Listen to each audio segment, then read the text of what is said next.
கர்நாடக மாநிலத்தில் முதலமைச்சர் பதவி சர்ச்சை தொடர்பாக காங்கிரஸ் மேலிடத்தில் எந்த குழப்பமும் இல்லை, உள்ளூர் தலைவர்கள் மத்தியில்தான் குழப்பம் நீடிப்பதாக காங்கிரஸ் தலைவர் மல்லிகார்ஜுன கார்கே தெரிவித்துள்ளார்.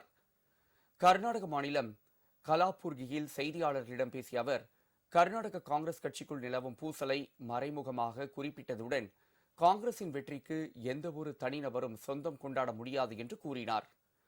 மாநிலத்திற்குள் நிலவும் பூசலை அவர்கள்தான் தீர்த்துக் கொள்ள வேண்டும், காங்கிரஸ் தலைமையை குறை சொல்லக்கூடாது என்றும் கார்கே தெரிவித்தார். சித்தராமையாவை முதலமைச்சர் பதவியில் இருந்து நீக்கிவிட்டு டி.கே. சிவக்குமாரை முதலமைச்சராக்க வேண்டும் என்று அவருடைய ஆதரவாளர்கள் போர்க்கொடி உயர்த்திய நிலையில் அந்த சர்ச்சைக்கு முற்றுப்புள்ளி வைக்கும் வகையில் கார்கே இவ்வாறு பேசியிருப்பது குறிப்பிடத்தக்கது.